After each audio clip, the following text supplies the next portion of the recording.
Custard বানানোর জন্য আমি হাফ লিটার দুধ নিয়েছি। এবার কড়াই থেকে কিছুটা দুধ আমি একটা বাটিতে তুলে নিচ্ছি।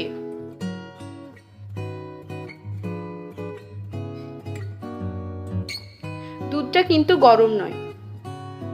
এবার এতে দিয়ে দিচ্ছি 2 table spoon custard powder. Custard powder আপনারা গরম দুধের সঙ্গে মেশাবেন না।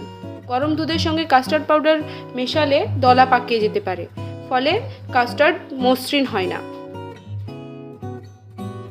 দলা থাকলে সেটা আমি ভালো করে মিশিয়ে নেব।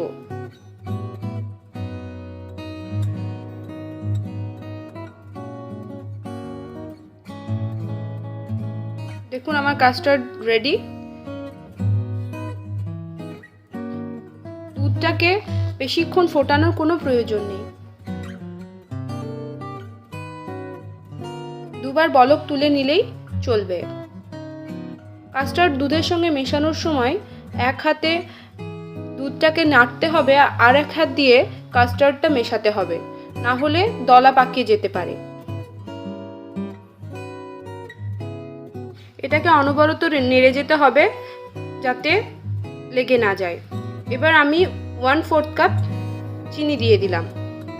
চিনি দেওয়ার পরেও কিছুক্ষণ একটু নাড়তে হবে, যেহেতু চিনি থেকে জল বেরোয়। মিশ্রণটা খুব গাঢ় করার কোনো প্রয়োজন নেই। এটা নামিয়ে ঠান্ডা করে নিতে হবে, তখন আরও একটু গাঢ় হয়ে যাবে।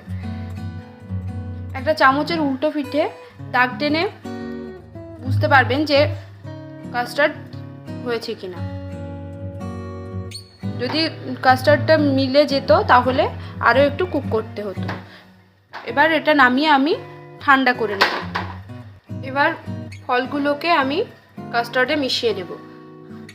কালো আঙুর নিয়েছি, সবুজ আঙুর নিয়েছি, বেদানা, কলা আর আপেল। আপনারা চাইলে আপনাদের পছন্দ মতো যে কোনো ফল দিতে পারেন, তবে তরমুজ, কমলা লেবু এই ধরনের রসালো ফল দেবেন না। পেঁপে, আম এই ধরনের ফল দিতে পারেন। চাইলে আপনারা ড্রাই ফ্রুটসও অ্যাড করতে পারেন।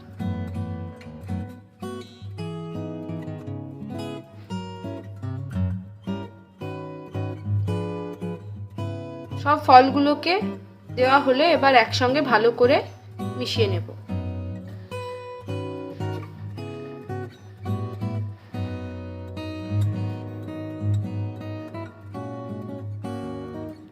এবার একটি প্লেটের সাহায্যে এটাকে ঢেকে ফ্রিজে 3 থেকে 4 ঘন্টা রেখে দেব।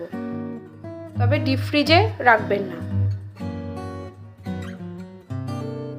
4 ঘন্টা পরে যে কোনো পাত্রে সার্ভ করে নিলে পরিবেশন করার জন্য আমাদের কাস্টার্ড রেডি।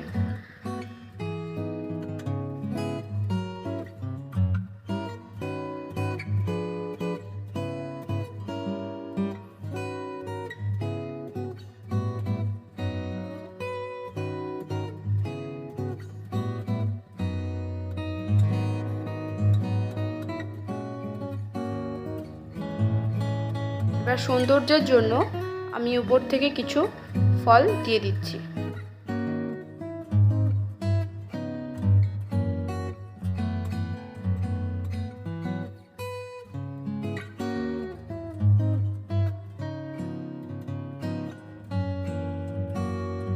কিছু ড্রাই ফ্রুটস দিয়ে দিচ্ছি। এই গরমে এটা একটি আরামদায়ক খাবার। অবশ্যই আপনারা এটা বাড়িতে একবার ট্রাই করে দেখবেন। আশা করি ভালো লাগবে। ভিডিওটি ভালো লাগলে লাইক এবং শেয়ার করে দেবেন, আর সাবস্ক্রাইব করে দেওয়ার অনুরোধ রইল। ভালো থাকবেন। আল্লাহ হাফিজ।